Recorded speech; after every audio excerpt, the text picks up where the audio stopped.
I hate young Kevin Smith. I watch old interviews with me and I can't stand him.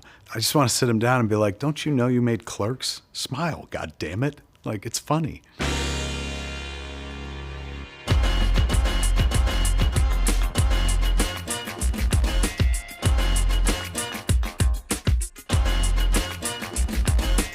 When I started, I made a movie about my world.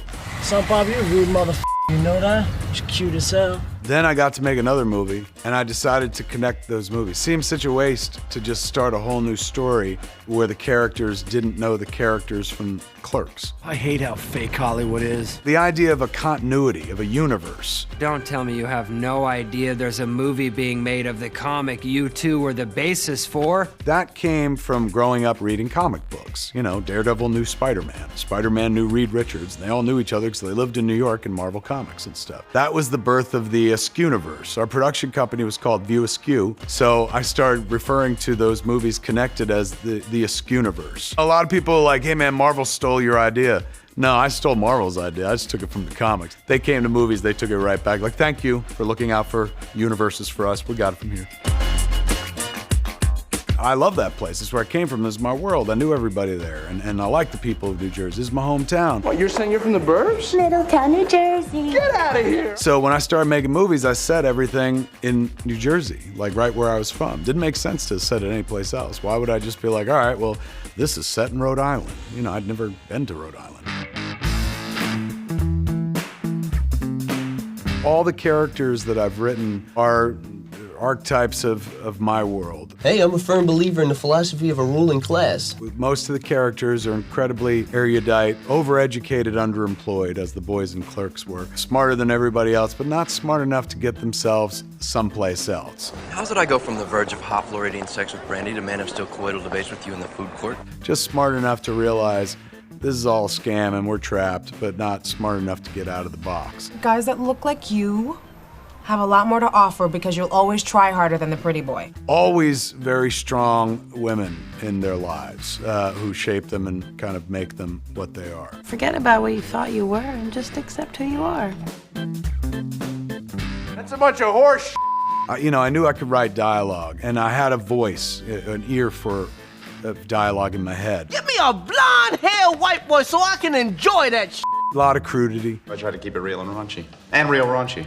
A lot of keeping it frank, you know, harsh language and stuff like that, which nowadays isn't even that harsh. What the f are you talking about? You, pal. What the f is going on? motherfucker. Where the f Getting You said f. She said f. You said f to that girl. You said that you'd f her. That, to me, was like, well, let me reflect real life. Like I just wanted to hear my characters talk like me and my friends talk. Like, oh, f that. That. You hear this f***ing story? There was a kind of unspoken language by using cursing language that connected you with other people. So f***ing cool. So I wanted to include that in all my characters, man. Had foul mouths, but hearts of gold. You're acting really f***ing weird right now.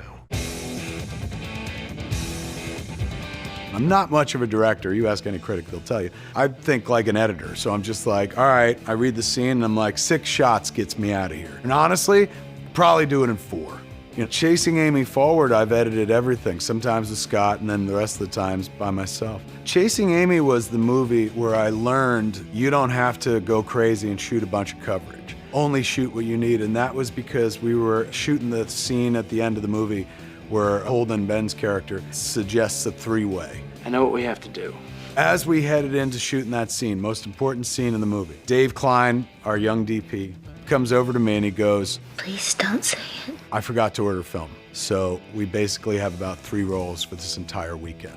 All right. So that night we shot so sparingly, literally just every line that we needed, and that's a wonderful scene.